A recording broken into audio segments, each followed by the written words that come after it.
Salam sejahtera, penuh sukacita bisa berjumpa kembali dengan seluruh jemaat GCC dimanapun Anda berada.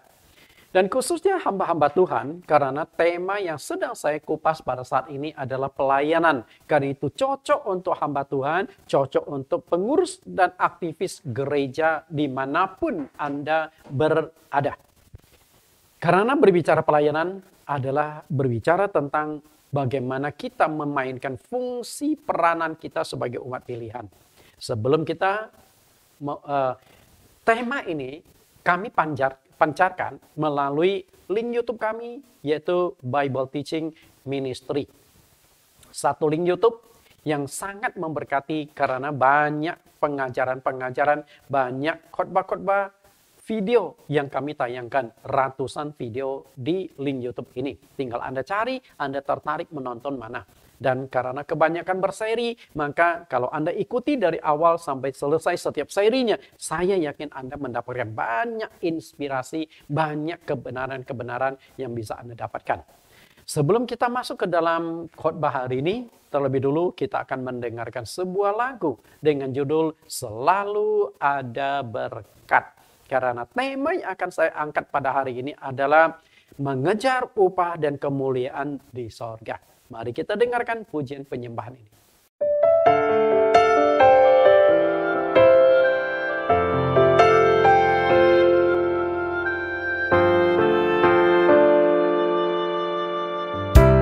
Kemanapun kakiku berjalan, tanah yang aku pijak dapat kau berikan. Dan apapun yang aku kerjakan, bila kau turun tangan, pasti menghasilkan. Selalu ada berkat yang telah kau sediakan. Selama ku percaya pada janji-Mu Tuhan, selalu ada berkat mengikuti senantiasa. Selama ku menjaga hati taat dan setia.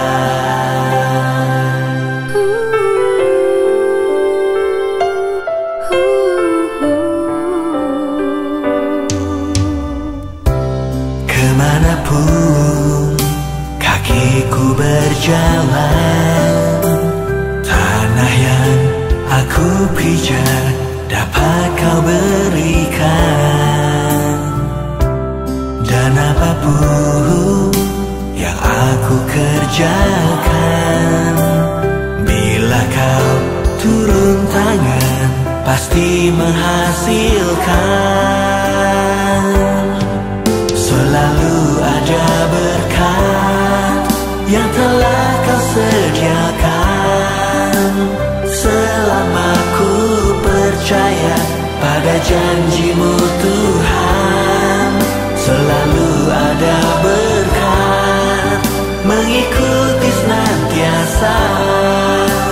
Selama ku menjaga hati taat dan setia.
Bapak Ibu yang saya kasih, kita sudah mendengarkan sebuah lagu. Lagu yang semangat. Lagu yang memberikan kekuatan. Lagu yang memberikan inspirasi agar kita semakin aktif melayani. Karena selalu ada berkat yang Tuhan sediakan untuk mereka yang aktif dalam pelayanan. Kita akan berdoa sebelum kita mendengarkan firman. Di dalam nama Tuhan Yesus Kristus kami berdoa. Terima kasih Tuhan. Engkau Allah kami, Engkau Juru Selamat kami, Engkau tempat kami bersandar. Saat ini kami kembali belajar dengan tema lanjutan pelayanan.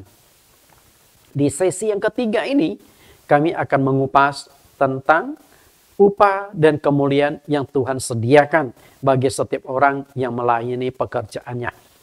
Buka hati kami, telinga dan mata kami, supaya apa yang kami dengar, apa yang kami saksikan akan membuat kami lebih memahami betapa besarnya kasih Engkau kepada kami. Terima kasih Tuhan, kami siap belajar di dalam nama Tuhan Yesus. Amin.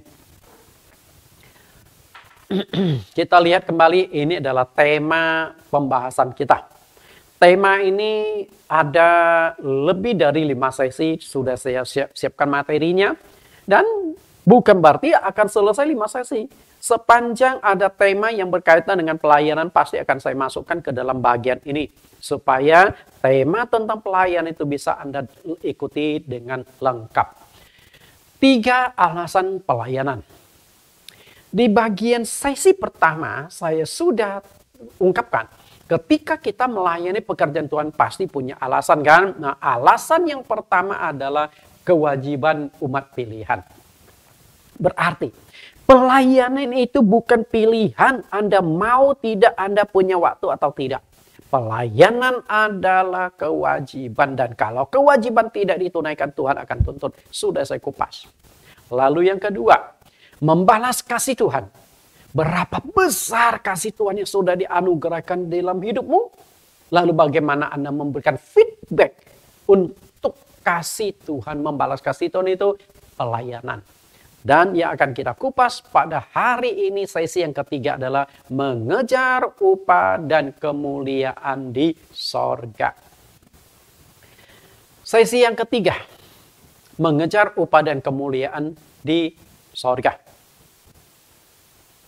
Melakukan pelayanan selain bertujuan membalas kasih Tuhan Yesus, menunaikan kewajiban juga untuk memperoleh upah dan kemuliaan di sorga. Kita lihat dulu ayat pembukaannya. 1 Korintus pasal 3 ayat 6 sampai 8. 1 Korintus 3 ayat 6 sampai 8. Aku menanam, Apolos menyiram, Allah yang memberi pertumbuhan. Karena itu yang penting bukanlah yang menanam atau yang menyiram, melainkan Allah yang memberi pertumbuhan.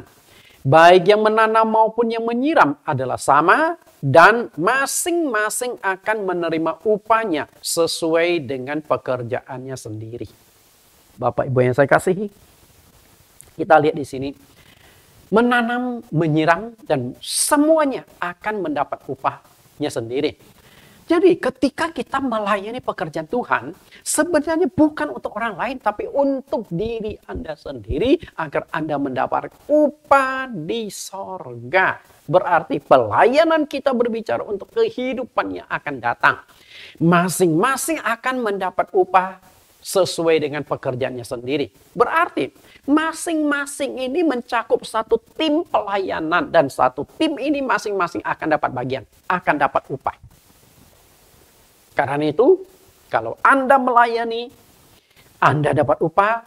Sebenarnya ada 2 macam upah yang bisa kita terima. Upah pertama, mungkin Anda dapat PK dalam pelayanan, itu upah di dunia. Selain itu, Allah tetap sediakan upah di sorga. Jadi ada 2. Nah, sedangkan Anda yang tidak dapat PK, Anda melayani. Nah, upah itu akan dilipatkan 2 kali lipat di sorga. Nah, itu sesuatu yang luar biasa. Perhatikan, menanam dan menyiram. Jadi baik yang menanam maupun menyiram, semuanya akan mendapat upah. Lalu apakah yang dimaksudkan dengan menanam dan menyiram? Menanam dan menyiram adalah 2 tugas utama di dalam gereja. Okay? 2 tugas besar dua fungsi utama dari gereja yang harus dijalankan. Menanam dan juga menyiram. Bapak Ibu, masalahnya adalah menanam itu apa? Menyiram itu apa? Kita lihat menanam. Menanam artinya adalah memberitakan Injil, mencari jiwa untuk Tuhan. Itu menanam. Jadi ibaratnya itu benih gitu loh. Ada ladang. Ladang itu Alkitab menjelaskan itu hati manusia. Benih itu adalah firman atau Injil yang kita beritakan. Kita tabur, kita tabur, kita tabur. Kita tidak tahu kapan benih ini akan tumbuh. Nah, setelah bertumbuh, dia sudah menjadi umat Kristen, sudah dibaptis. Belum tentu pertumbuhannya akan langsung subur. Harus dipelihara. Dipupuk, kemudian dibersihkan dari ulat-ulat, dan berbagai macam hal. Nah, ini adalah tugas menyiram. Menyiram artinya adalah menggembalakan jiwa yang sudah menjadi jemaat dalam gereja itu. Itu namanya menyiram. Jadi, kita Injil ini, orang yang sudah percaya Tuhan, belum tentu langsung jadi orang Kristen yang baik, yang produktif, yang bertumbuh dengan sehat, belum tentu. Nah, pelan-pelan harus kita bina, harus kita kembang. Harus kita benahi sampai dia menjadi seorang pelayan. Jangankan jemaat, hamba Tuhan saja banyak yang hancur-hancuran hidupnya. Jadi ketika berbicara pembinaan, penggembalaan, menyiram itu seumur hidup harus dilakukan. Menanam, menyiram masing-masing akan mendapat upahnya. Masalahnya adalah sekitar 90% jemaat itu tidak percaya akan janji Tuhan tentang upah dan kemuliaan di sorga. Okay. 90%. Dengan kata lain, orang Kristen yang terlibat aktif di dalam pelayanan itu, kalau bisa 10% itu gereja itu sudah bagus. Tapi faktanya itu di bawah 10%. Kenapa ini? Ya Bapak Ibu, kenapa ya? Faktanya adalah di gereja manapun jemaat yang aktif terlibat di dalam pelayanan itu hanya kisaran 10%. Kalau Anda tanya kenapa demikian, nah mari kita bersama-sama. Coba Anda tanya dulu ke diri Anda sendiri sebelum saya kupas pelajaran ini lebih jauh. Anda yang mendengarkan khotbah saya hari ini, Anda sudah ambil bagian dalam pelayanan belum? Pelayanan terluas. Pelayanan di gereja hari Minggu. Bisa jadi WL, singer, pemusik, kolektan, asyar, apapun bisa Anda lakukan di dalam pelayanan. Jangan jauh-jauh.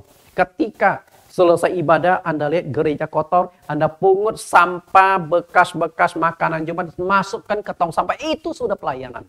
Tuhan melihat tuh. Meskipun di pekerjaan kecil. Padahal di gereja pun saya sering lakukan loh. Kadang-kadang kan jemaat, maaf kata nih, ada jemaat yang kurang tahu sopan santun, kurang tahu diri. Setelah minum dia taruh seenaknya. Gembala, pendeta, pungut loh. Masukkan ke tong sampah loh. Kelihatan sepele, tapi itu pelayanan. Tuhan melihat kok di sorga. Sekecil apapun pelayanan, Tuhan lihat dan Tuhan akan perhitungkan sebagai upah. Nah kemudian pelayanan di luar. Mungkin penginjilan.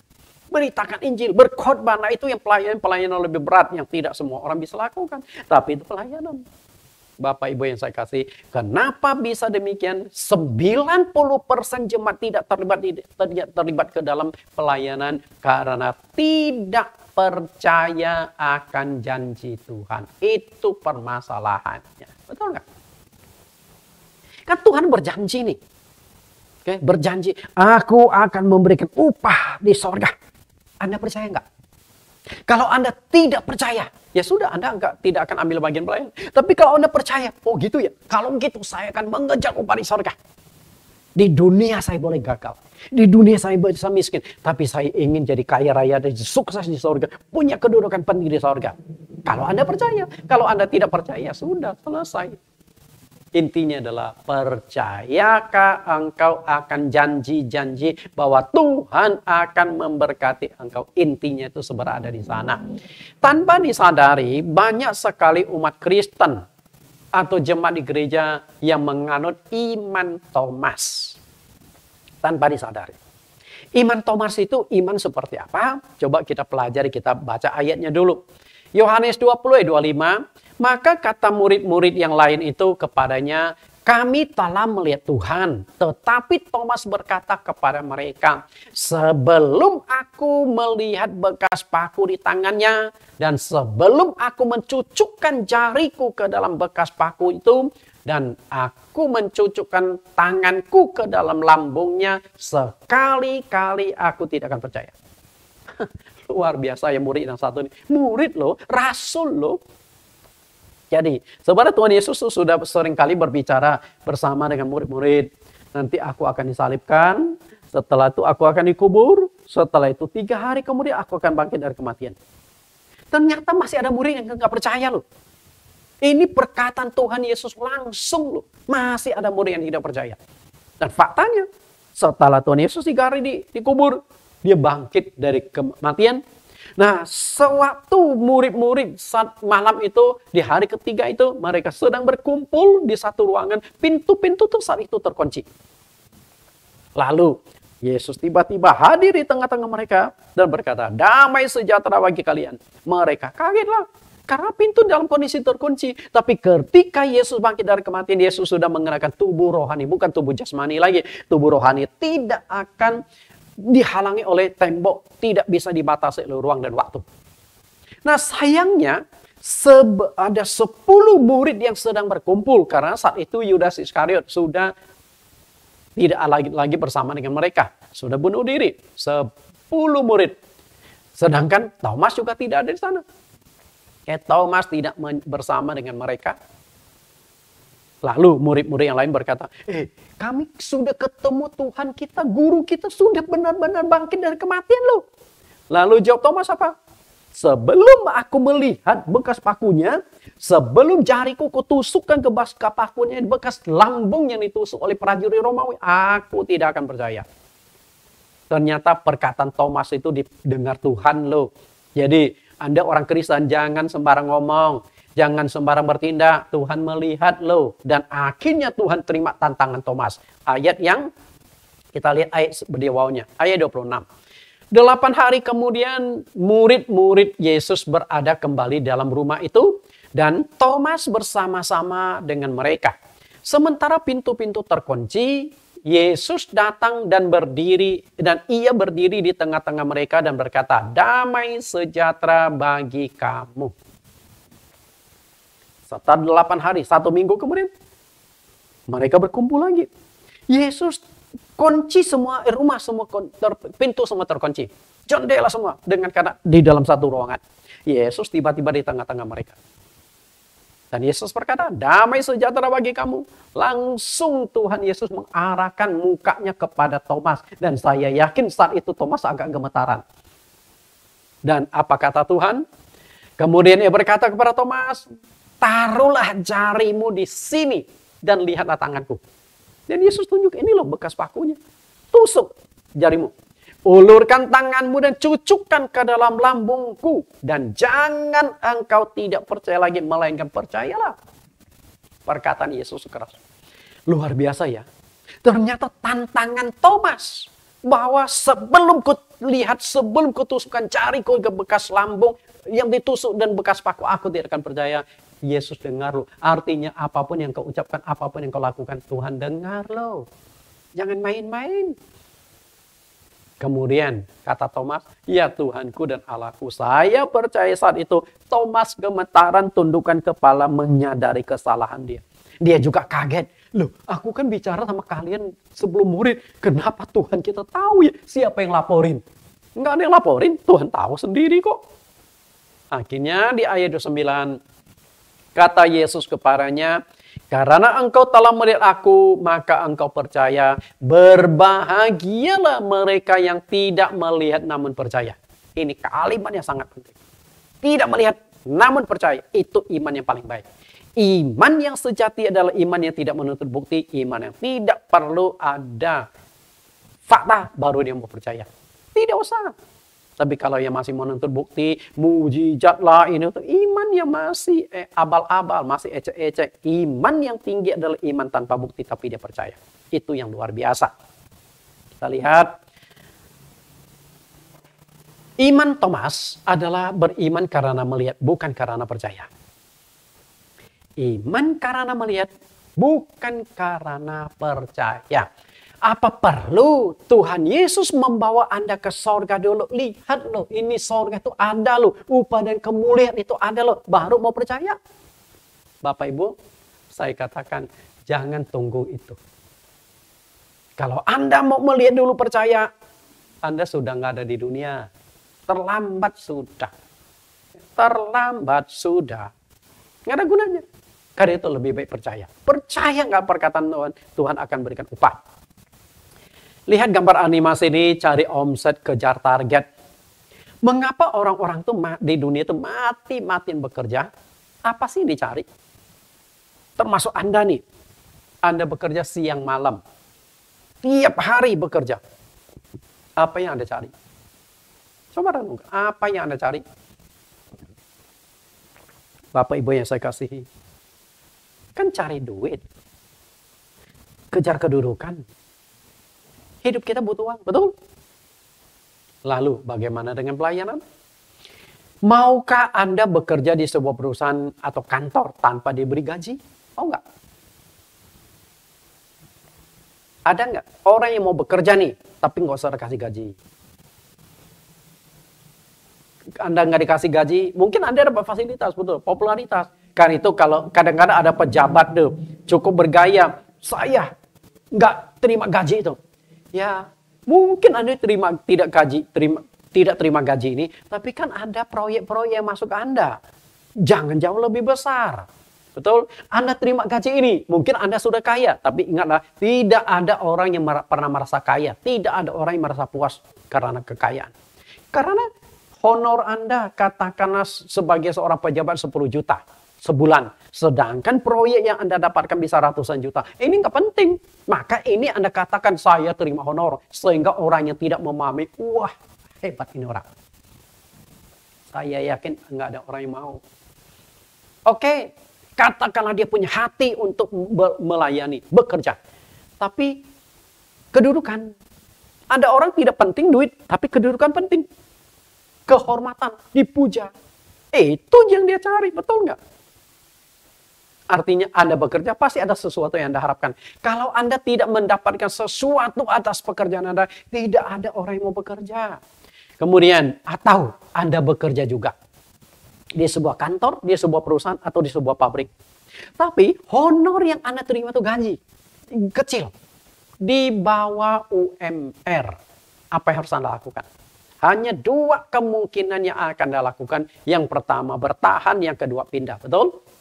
Walaupun Anda sudah dapat gaji yang kecil, Anda tetap bertahan di sana. Kenapa demikian? Mungkin Anda cocok dengan lingkungan itu sehingga Anda tetap bertahan. Yang kedua, mungkin tempat Anda bekerja dengan tempat tinggal Anda itu dekat, tinggal jalan kaki. Sehingga Anda kalau mau cari kerjaan di tempat lain, nanti jauhlah transportasi. Atau mungkin juga Anda bertahan di sana karena hubungan Anda dengan pemilik perusahaan itu baik. Tapi memang kasih gaji kecil atau keluarga, perusahaan keluarga. Seringkali jeleknya adalah perusahaan keluarga lupa memperhatikan kesejahteraan dari keluarganya. Mungkin dia pikir, ini keluarga saya, perusahaan bantu-bantu lah. Itu salah. Atau kemungkinan yang paling jelek, Anda tidak punya kompetensi.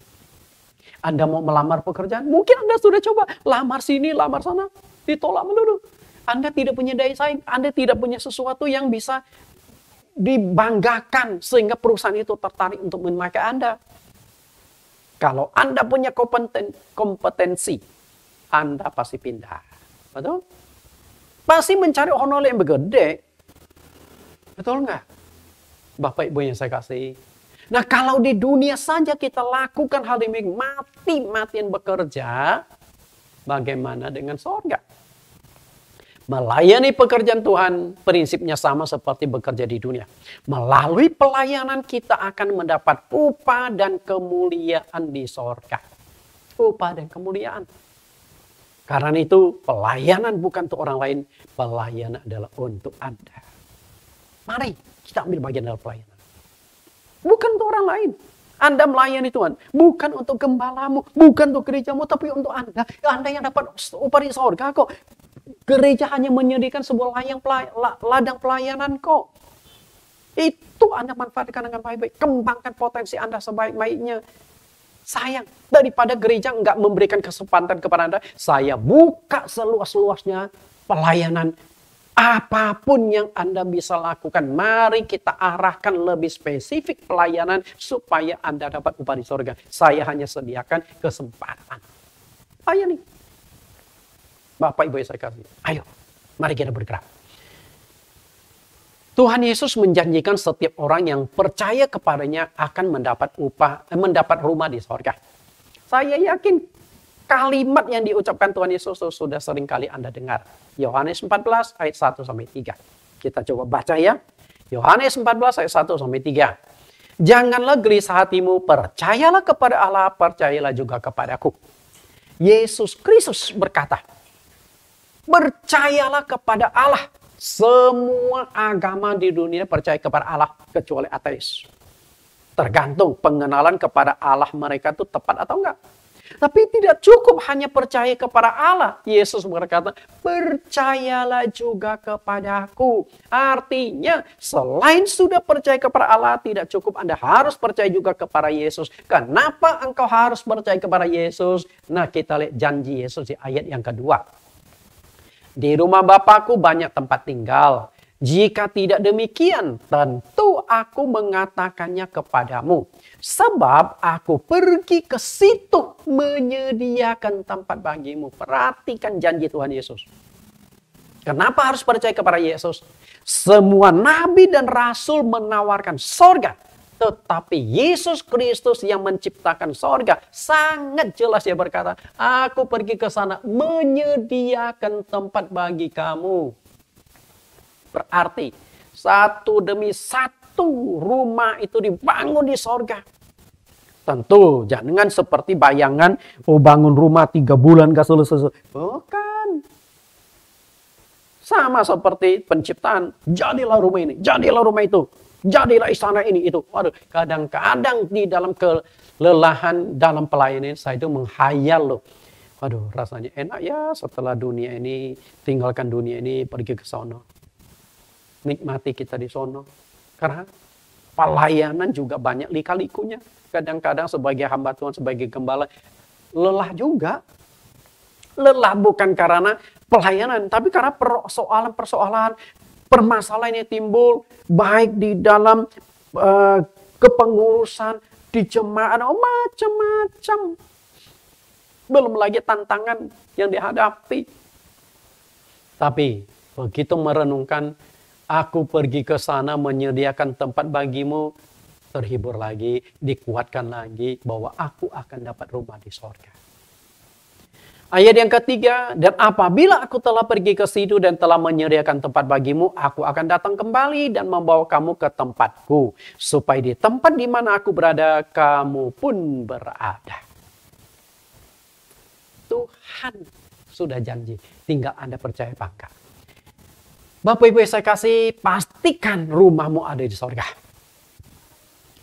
Apakah Anda sangka semua rumah yang Allah sediakan di sorga itu tipe, ukuran, dan fasilitasnya sama semua?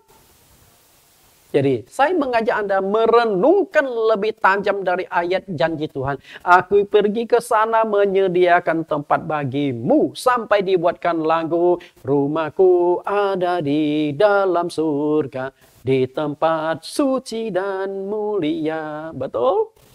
Apakah Anda sangka rumah itu tipenya sama 21 semua? Enggak begitu kali.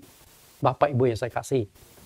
Jika demikian, Allah yang terkenal maha adil sungguh tidak adil. You know? Allah yang maha adil tidak adil. Kenapa saya katakan tidak adil? Karena bayangkan murid-murid yang sudah mati-matian melayani pekerjaan Tuhan, yang sudah korbankan segala-galanya untuk Tuhan. Sampai di sorga, rumahnya, ukuran fasilitasnya sama seperti Anda yang gak pernah melayani pekerjaan Tuhan, tapi sempat masuk ke sorga. Adil nggak Tuhan? Sungguh tidak adil. Ini rumah rasul-rasul. Oke. Rumah rasul ini megah, ada bentengnya, bahkan ada pengawalnya. Itu rumah rasul-rasul.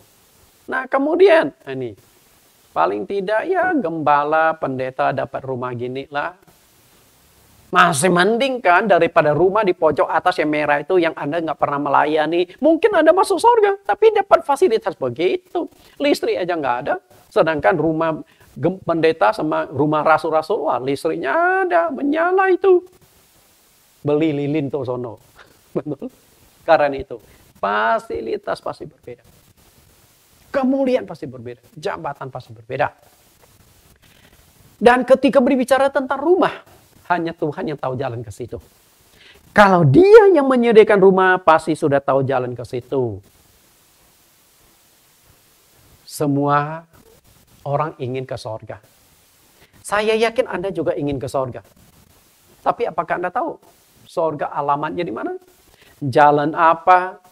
Kelurahan apa? Kecamatan apa? RT, RW berapa? Nomor berapa? Anda sudah tahu?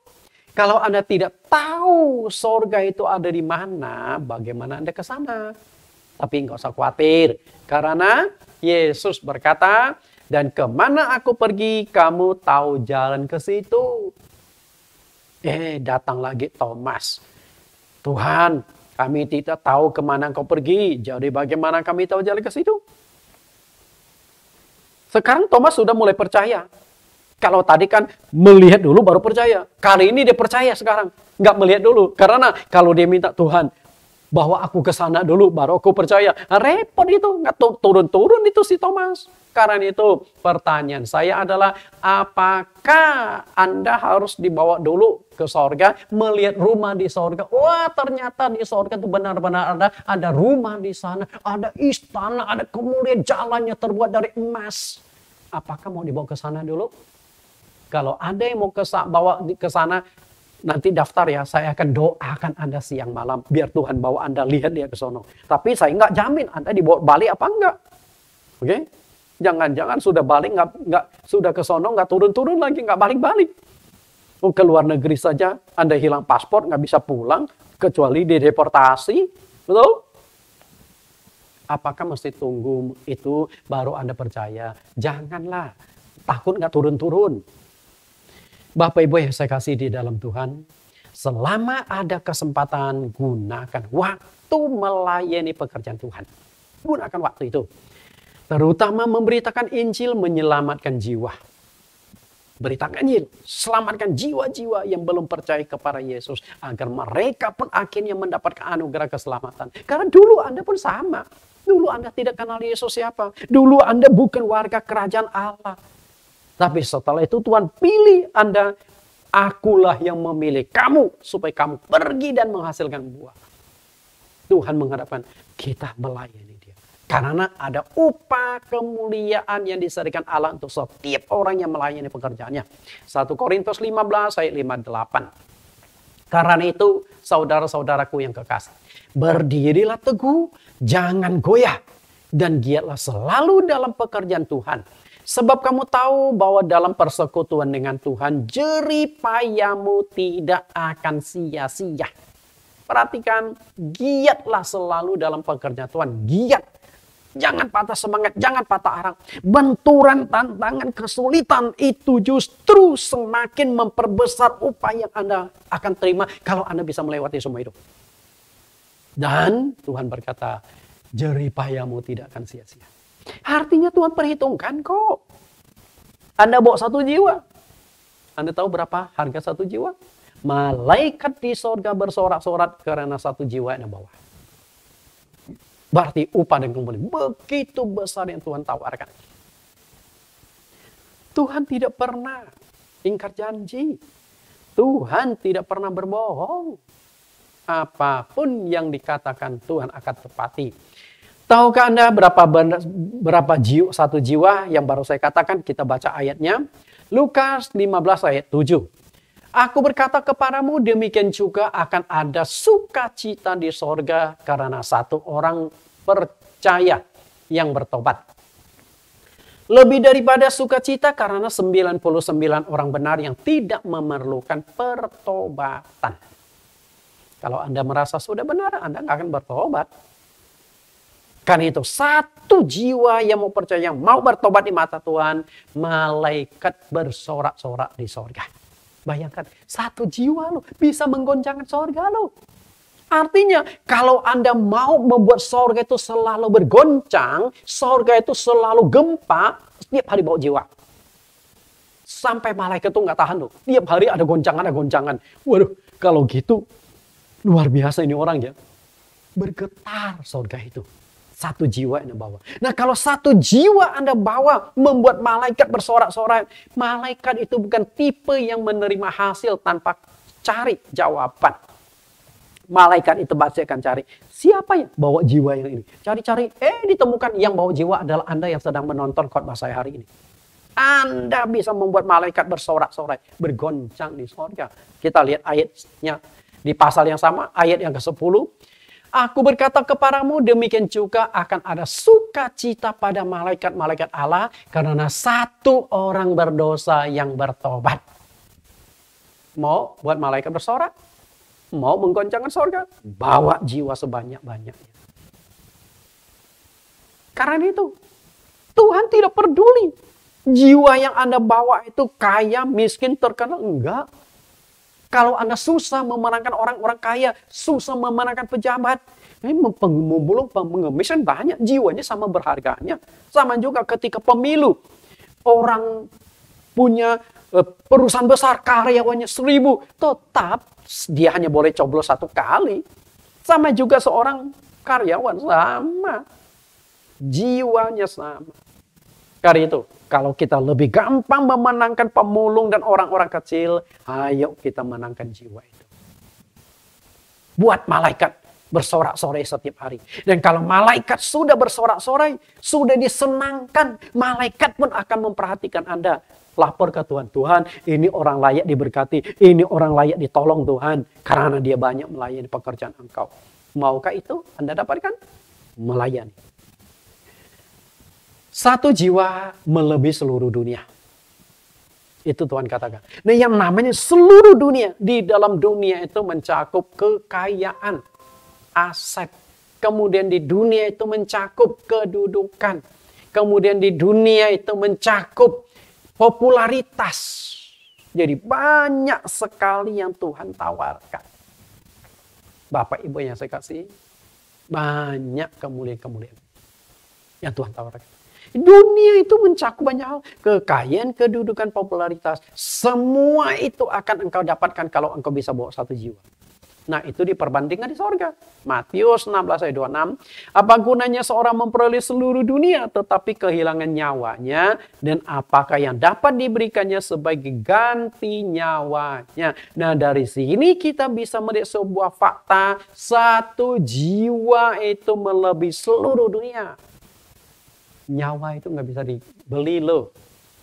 Nggak bisa diganti loh. Banyak kok pengusaha-pengusaha ketika dia sakit berat, kanker lah, ginjal rusak lah. Mungkin mereka rela keluarkan uang berkarung-karung agar mereka dapatkan kembali organ tubuhnya yang rusak itu dipulihkan. Tapi kan nggak bisa.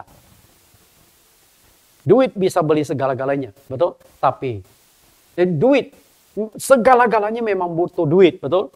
Tapi duit tidak bisa beli segala-galanya. Nyawa nggak bisa dibeli dengan duit. Kesehatan tidak bisa dibeli dengan duit. Jadi untuk apa? Anda banyak duit. Tapi Anda hidupnya tidak enak.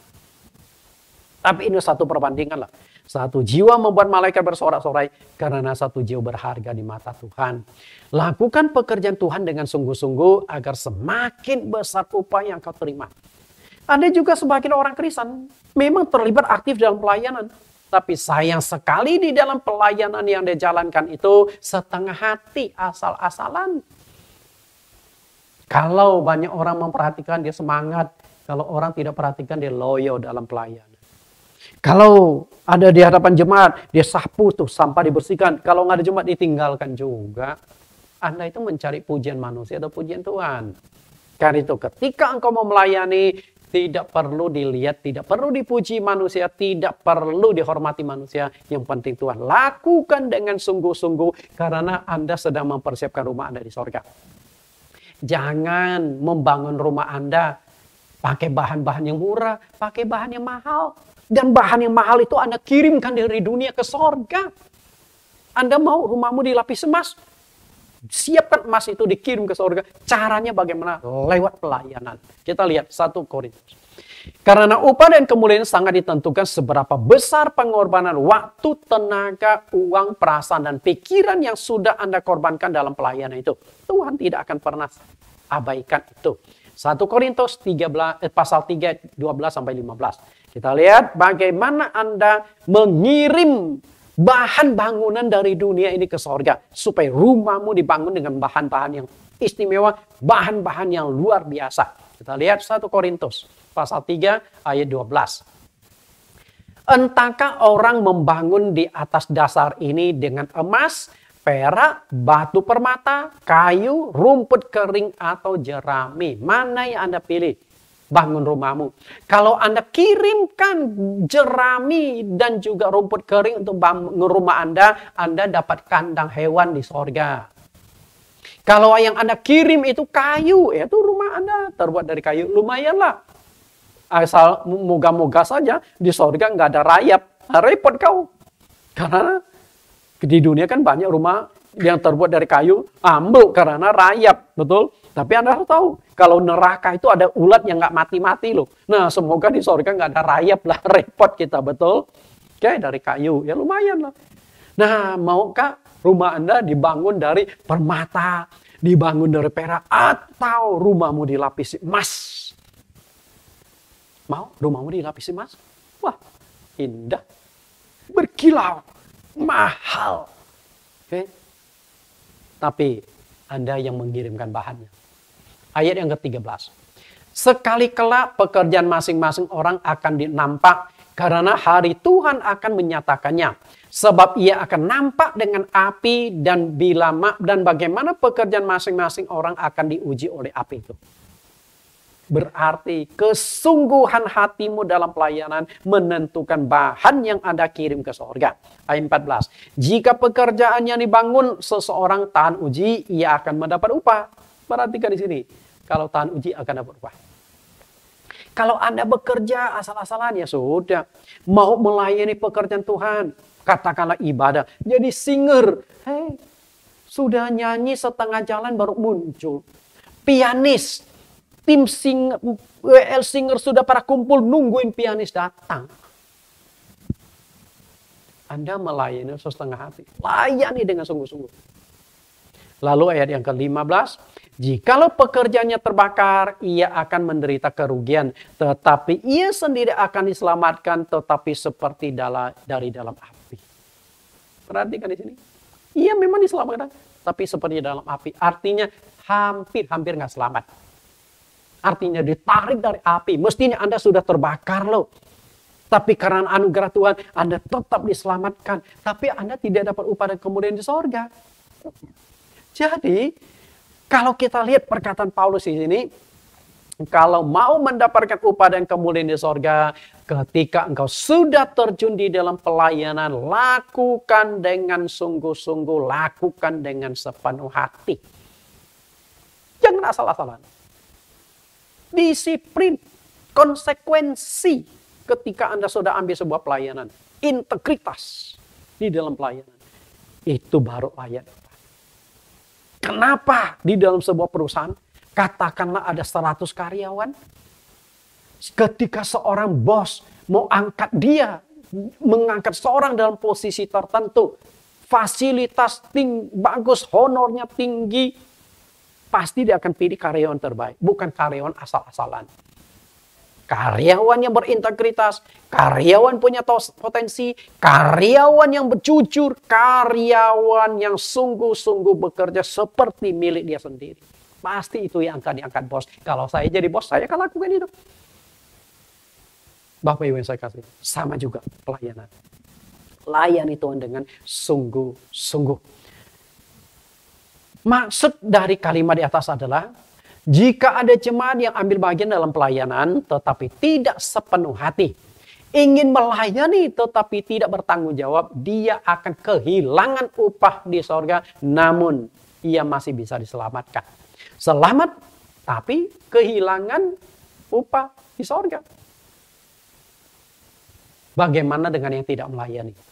Yang melayani saja hampir nggak selamat dan hampir kehilangan upah karena kerjanya asal-asalan. Gimana yang tidak pernah ambil bagian dalam pelayanan? Coba renungkan. Anda sudah ambil bagian dalam pelayanan belum? Karena itulah, kalau mau ambil bagian dalam pelayanan, saya ingatkan kepada seluruh pengurus GCC, kepada semua hamba Tuhan, kepada semua pengurus gereja, lakukan pelayanan dengan sepenuh hatimu demi mendapat upah. Saya kalau pelayanan itu nggak tanggung-tanggung. Saya sering berkata di hadapan istri dan anak-anak. Saya sering berkata di hadapan seluruh jemaat. Kalau sudah dalam pelayanan saya sepenuh hati. Pelayanan bagi saya nomor 1, anak istri nomor 2. Saya nggak akan jadikan anak istri saya nomor 1, pelayanan nomor 2. Enggak. Makanya berat bagi saya, walaupun sangat berat.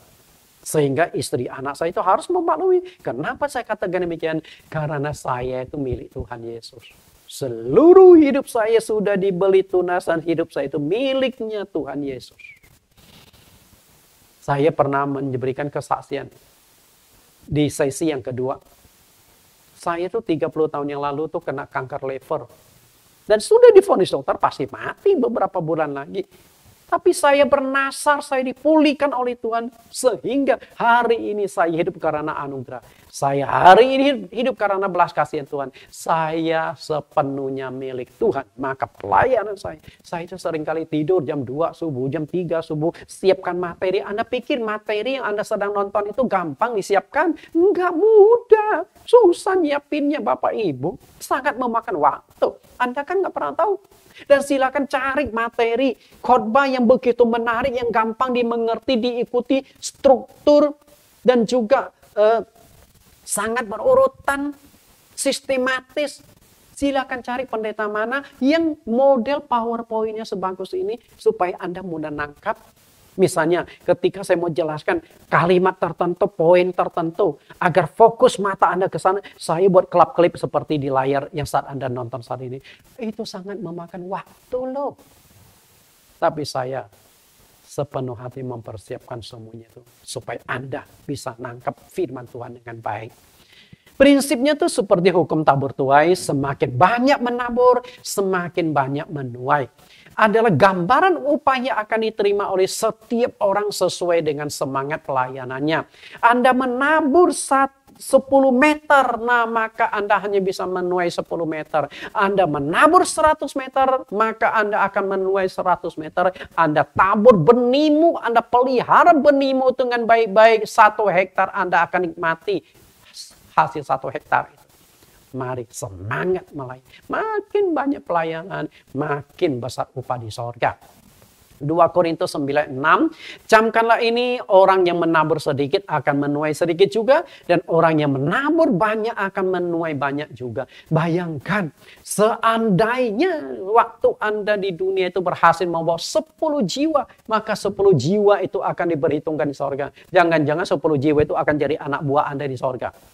Anda bisa membawa 100 jemaat percaya Tuhan bertobat, maka engkau akan jadi seorang pejabat di sorga. Paling tidak sudah jadi RT karena 100 orang yang sudah Anda bawa ke sorga. Bisa nangkap Bapak Ibu? Itulah upah dan kemuliaan. Pembuktian prinsip hukum tabur tuai. Kita lihat bagian yang terakhir ini. Kenapa Paulus itu diistimewakan dalam pelayanan dia? Tuhan Yesus memiliki 12 orang rasul, dan dari 12 murid itu ada 3 murid yang paling dekat dengan Tuhan. Mereka itu seringkali disebut murid kesayangan Tuhan. Apakah Tuhan itu tidak adil? Tuhan pilih kasih? Sebenarnya itu wajar dalam pelayanan.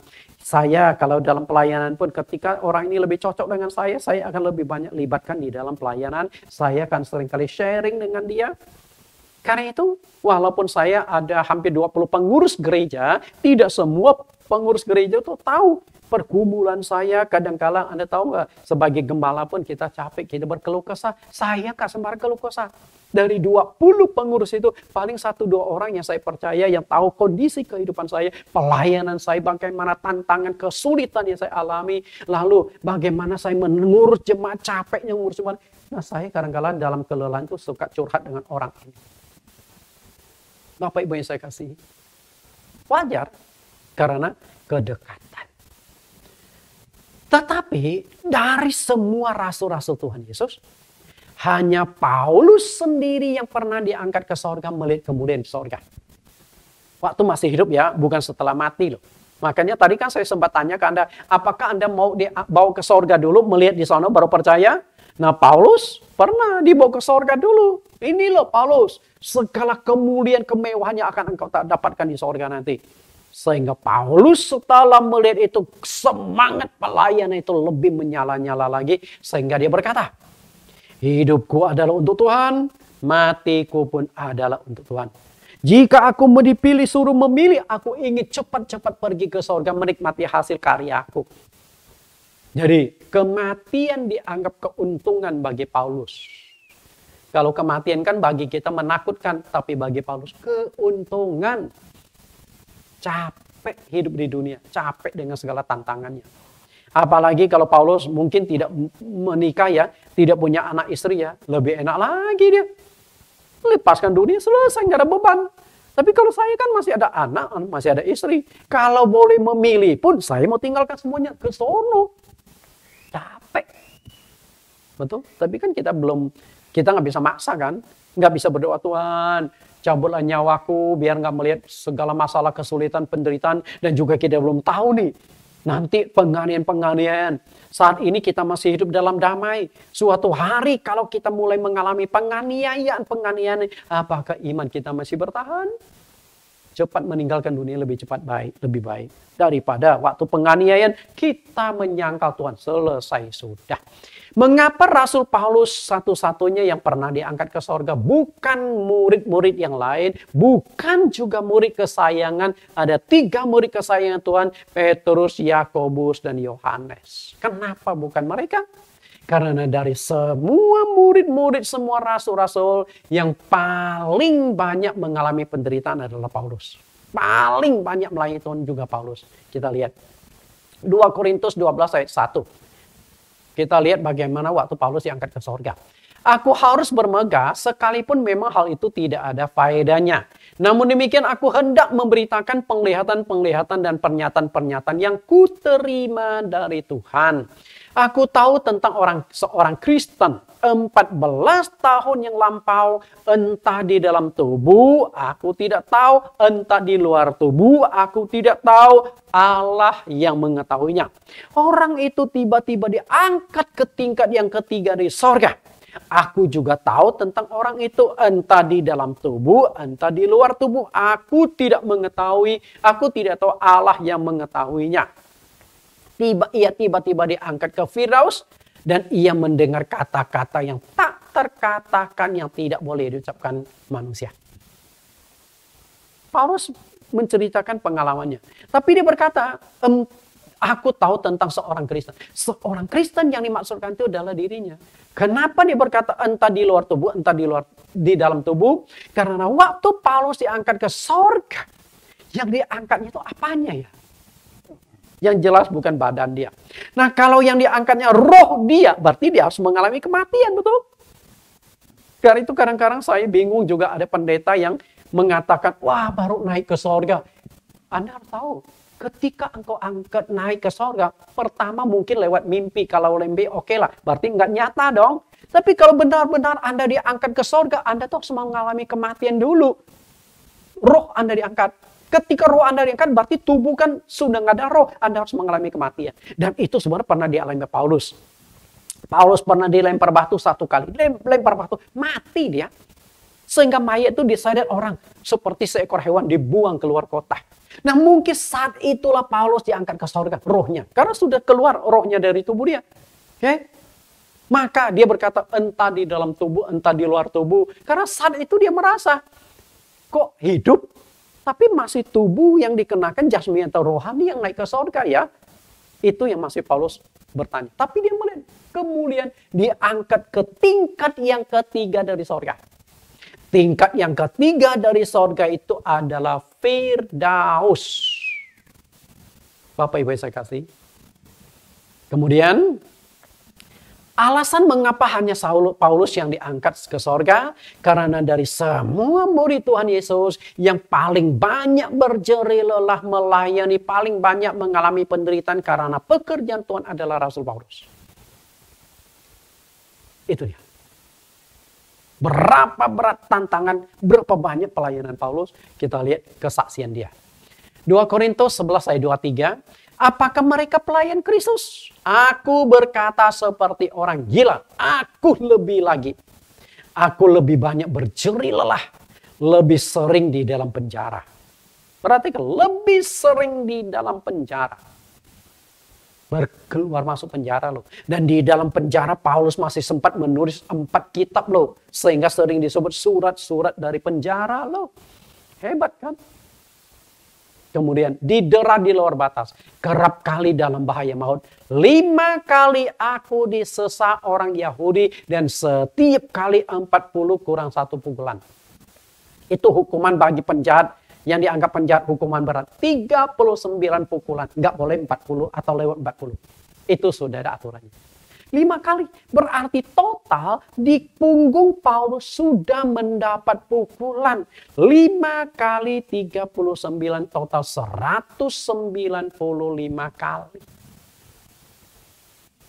Bapak Ibu. Punggung Paulus sudah kena pukulan 195 kali. Rasul mana yang mengalami penderitaan seperti itu? Paulus? Petrus? Petrus juga pernah masuk penjara. Tapi penderitaan Paulus lebih dari itu. Hamba Tuhan mana kalau waktu dalam pelayanan dipukul sampai 195 kali tapi dia masih mau melayani? Karena Paulus sudah melihat upah dan kemudian yang sediakan Allah bagi dia. Ayat yang ke-25, 3 kali aku didera, 1 kali aku dilempar dengan batu. Nah ini yang saya ceritakan ini dilempar batu. Semati. Sehingga mayatnya disadarkan dibuang keluar kota. Sehingga orang-orang yang membunuh Paulus sudah pergi. Lalu Paulus juga ada murid-muridnya. Murid-murid Paulus datang. Lagi berkurumun di hadapan mayat Paulus. Tiba-tiba Paulus hidup lagi. Melayani lagi. Aduh, saya baca orang ini saya katakan luar biasa. Makanya Paulus berkata, aku berkata seperti orang gila. Memang ini orang gila dalam pelayanan. Dia nggak peduli nyawanya, nggak peduli hidupnya. Semuanya dilakukan untuk pelayanan. 3 kali mengalami karam kapal. Sering naik kapal loh. Bukan naik pesawat, karena dulu belum ada. Sehari semalaman terkatung-katung di tengah laut. Luar biasa ya. Lalu, dalam perjalananku aku sering diancam bahaya banjir dan bahaya penyamun. Bahaya dari pihak orang Yahudi dan dari pihak orang-orang bukan Yahudi. Bahaya di kota, bahaya di padang gurun, bahaya di tengah laut, dan bahaya dari pihak saudara-saudara palsu. Ternyata Paulus ini selalu berhadapan dengan resiko bahaya. Berulang kali dia berkata bahaya, bahaya, bahaya. Nyawanya itu selalu ada dalam ancaman maut. Bapak Ibu saya kasih.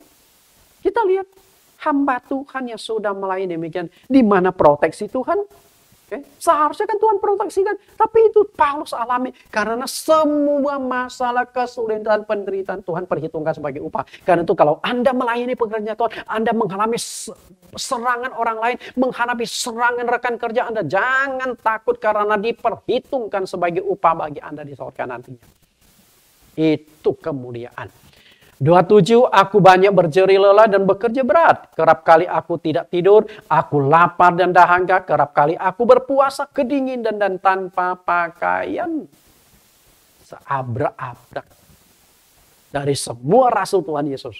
Yang paling banyak berjerih lelah, paling banyak mengalami penderitaan, paling banyak bekerja adalah Paulus. Semua murid Tuhan Yesus. Hanya Paulus yang pernah 3 kali melakukan perjalanan keliling dunia. Penginjilan keliling dunia. Petrus belum. Dari semua murid Tuhan Yesus. Bahkan semua penulis kitab suci. Paling banyak menulis kitab suci dari perjanjian lama sampai perjanjian baru adalah Paulus. Kalau Paulus tidak menulis kitab suci orang Kristen di perjanjian baru itu tipis. Untunglah Paulus menulis sehingga ada 27 kitab. Layak nggak Paulus diangkat ke sorga? Sangat layak. Makanya bukan Petrus, Yakobus, Yohanes, bukan salah satu dari 12 murid itu. Tapi Paulus sendiri yang pernah diangkat ke sorga, ke tingkat yang ketiga dari sorga, yaitu di Firdaus. Tuhan tunjukkan, ini loh Paulus, segala kemuliaan yang engkau akan terima kelak. Jangan takut, layani saja. Makanya sebelum dia meninggalkan dunia ini, dia berkata kepada murid kesayangannya Timotius, aku telah mencapai garis akhir.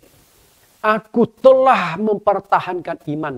Bla bla bla, telah tersedia mahkota bagiku di sorga. Upah tinggal dia nikmati di sorga. Waduh, kalau saya bayangkan betapa indah, betapa mulianya. Bapak Ibu, sebagai kesimpulan khotbah saya hari ini, ada seorang tukang bangunan. Tukang bangun ini bekerja di sebuah perusahaan besar, punya karyawan ribuan orang. Tapi Anda perlu tahu, ketika perusahaan yang didirikan, karyawan itu hanya beberapa orang, dan di antara beberapa itu salah satunya adalah karyawan ini. Karyawan yang jago desain, jago membangun rumah. Sangat beruntung pengusaha, pemilik perusahaan itu punya karyawan ini. Maka karyawan ini gajinya lumayan bagus juga. Setelah didirikan perusahaan itu berkembang puluhan tahun, sudah banyak gedung-gedung megah yang didirikan oleh perusahaan ini. Sampai suatu hari, umur tukang yang satu ini sudah tua. Dan dia mengajukan pensiun.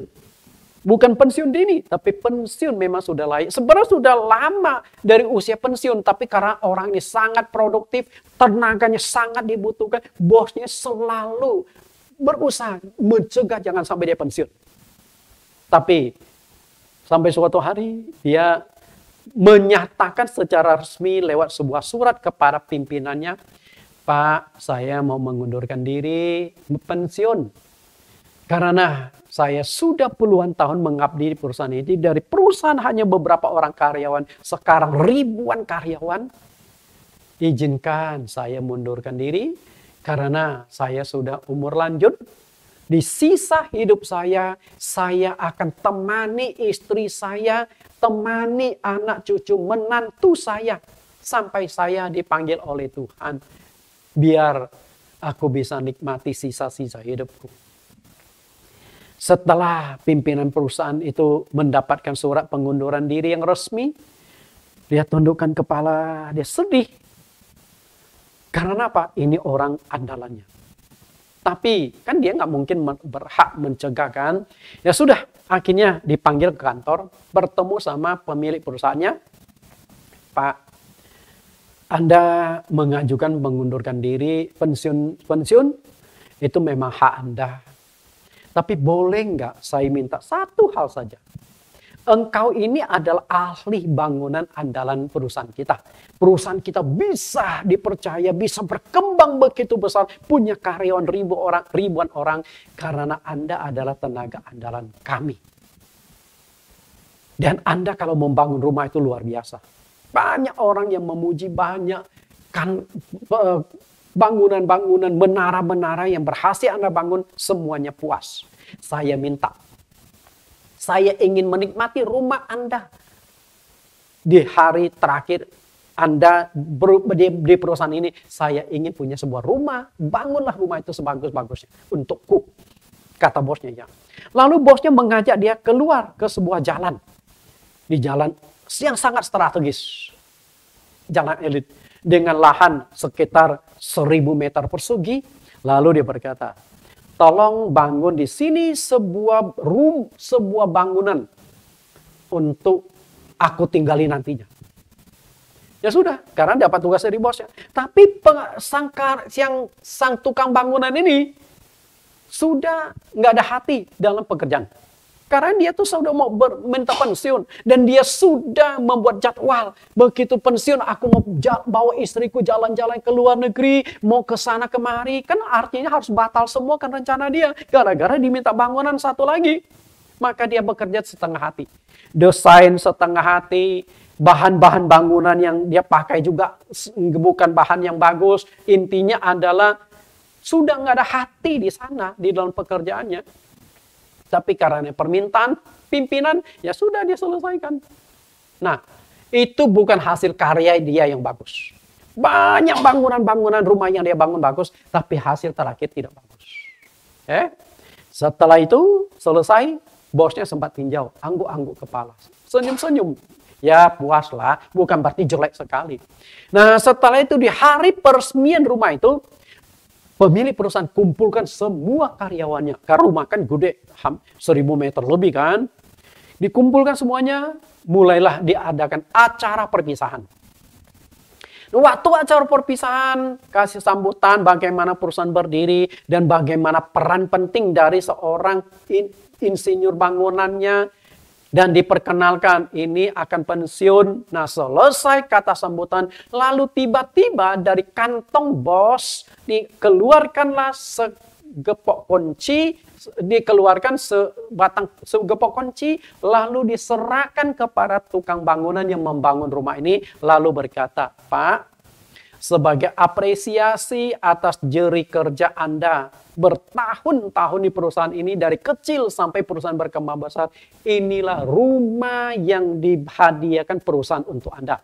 Ini kuncinya, lalu dikasihkan sebuah sertifikat. Ini sertifikatnya ini menjadi hak milikmu, sudah dibalik nama nantinya. Anda tahu nggak? Tukang bangun itu kaget sekali. Pak, kenapa tidak ngomong dari awal rumah ini untuk aku? Kalau ini rumah untuk aku akan desain yang paling bagus. Pakai bahan bangunan yang paling mewah. Karena itu akan menjadi milikku. Kenapa sekarang baru ngomong? Bosnya hanya senyum-senyum saja. Bapak Ibu yang saya kasih. Ketika engkau melayani pekerjaan Tuhan, bukan untuk orang lain, untuk dirimu. Engkau memang belum melihat rumahmu di sorga. Tapi percayalah, Anda tuh sedang mengirimkan bahan-bahan bangunan di sorga. Anda mau bangun pakai bahan apa? Kalau mau pakai bahan yang terbaik, melayani pekerjaan Tuhan sepenuh hatimu.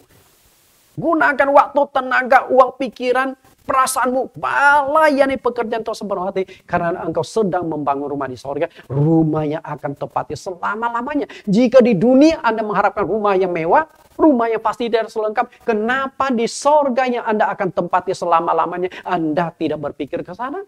Coba pikirkan, supaya nanti Anda tidak menyesal seperti tukang bangunan yang satu ini, bekerja dengan setengah hati, gara-gara hanya kepingin pensiun. Mari kita melayani pekerjaan Tuhan sepenuh hati. Dan khususnya jemaat JCC. Saya sudah sampaikan bahwa di tahun 2024 ini, target kita akan menambah 100 jiwa untuk gereja kita.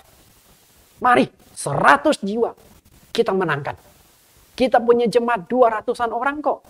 Dari 200 orang katakanlah, kita jemaat kita ada yang tinggal di Amerika, di Bali berapa keluarga, kemudian ada juga yang di Bekasi, ada juga yang tinggal di Bandung, terpencar. Katakanlah yang masih ada di Jakarta, yang masih ibadah di Jakarta 100 orang. Mari, 1 orang bawa 1 jiwa. Di tahun 2024. 1 jiwa saja, nggak usah banyak-banyak. 1 jiwa saja bisa membuat malaikat di sorga bersorak-sorai. Jangan buat gempa di sorga dulu. 1 orang bawa 1 jiwa. Dan Anda akan dapat upah di sorga. Bapak Ibu, target 100 jiwa ini tidak akan mungkin bisa tercapai jika dikerjakan oleh beberapa orang. Karena saya berharap seluruh jemaat JCC ambil bagian di dalam pelayanan. Makanya saya pernah membagikan formulir. Saat ini jemaat kita 211, kemudian potong-potong. Tidak aktif di luar negeri, katakanlah masih ada 100. Dari 100 orang bawa 1 jiwa saja. Sanggup tidak? Masa 365 hari Anda tidak sanggup membawa 1 jiwa? Pasti bisa. Masalah mau atau tidak mau, intinya di sana. Nah, dari 100 jiwa di tahun 2024 ini saya pernah membagikan formulir. Baik waktu onsite maupun lewat WhatsApp. Oke, tolong diisi. Nama Anda, nomor handphone Anda, kemudian target penginjilan. Saya sediakan 5 nama. Tapi kalau Anda sanggup bawa 1 jiwa, ya isi saja 1 jiwa. Kalau Anda sanggup bawa 5 jiwa, isi saja 5 nama di sana di tahun 2024. Sasarannya itu bisa pasangan hidupmu, bisa anak menantu dan cucumu, bisa familimu, apakah itu kakek, nenek, paman, bibi, dan lain sebagainya. Teman-teman, rekan kerjamu, tetangga kiri kananmu. Salah satu saja yang Anda bawa. Saya yakin di tahun 2024 nanti, ke penutup tahun 2024, jemaat kita sudah tambah 100. Itu target yang akan kita capai. Dan Tuhan sediakan upah dan kemuliaan untuk Anda. Lalu Anda berkata, saya tidak punya talenta Pak. Saya sediakan satu media penginjilan paling murah. Multimedia. Penginjilan multimedia. Saya punya link YouTube kok. Anda cukup mengirimkan link YouTube saya ke siapa yang Anda ingin injili. Contoh nih. Saya ada 2 link YouTube, Bible Teaching Ministry dan Jesus Christ Community. Tapi kalau Jesus Christ Community itu kebanyakan isinya khotbah-khotbah, sedangkan Bible Teaching Ministry itu berupa pengajaran-pengajaran doktrin. Kita lihat, nah ini GCC.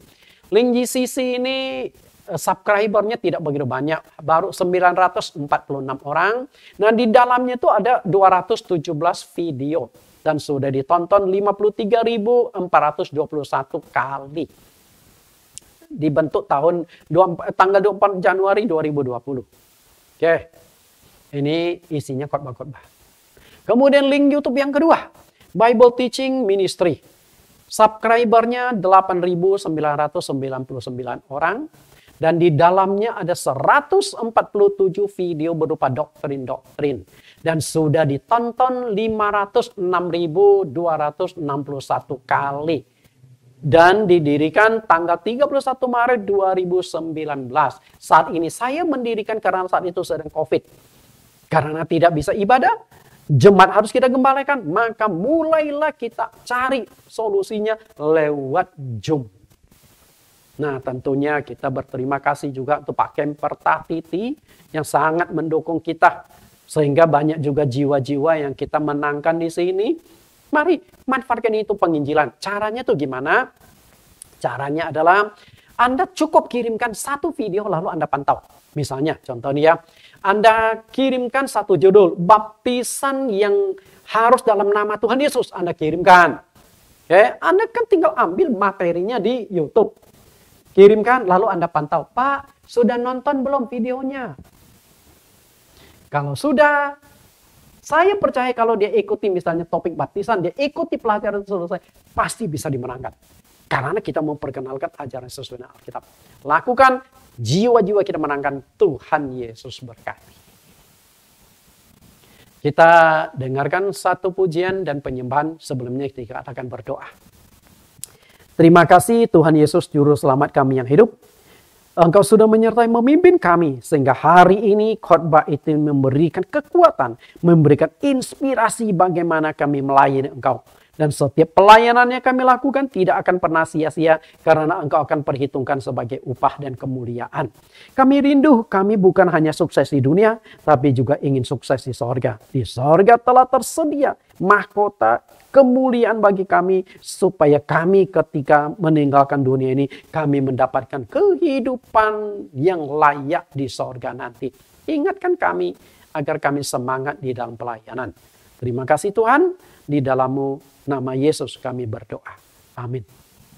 Bapak Ibu, kita dengarkan satu lagu, Jalan Kebenaran dan Hidup. Ini dikutip dari Yohanes 14 ayat yang ke-6, berbicara tentang rumah Bapa yang disediakan Tuhan Yesus di sorga. Tuhan Yesus berkati.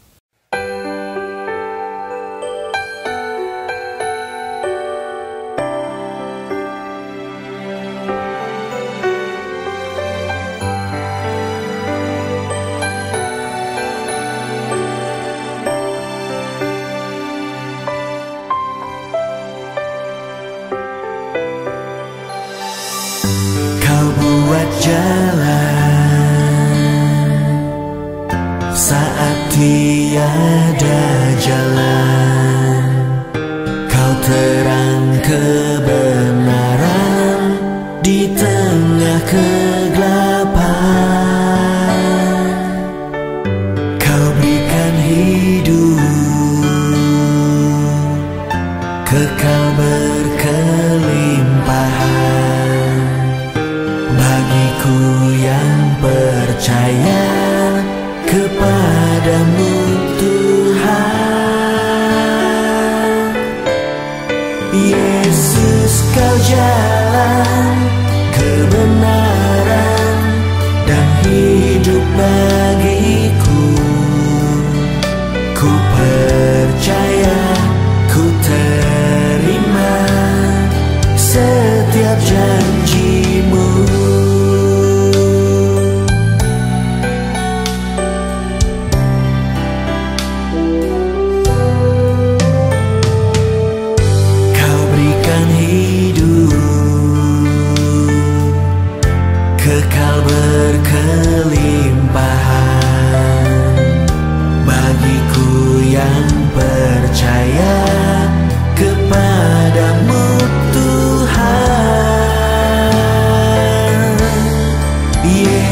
Bagi Anda yang mengikuti sekolah online STT ITAE, setiap materi pelajaran tentang topik pelayanan, karena Anda kan mau jadi pelayan-pelayan Tuhan kan, ada 10 pertanyaan yang wajib Anda kerjakan.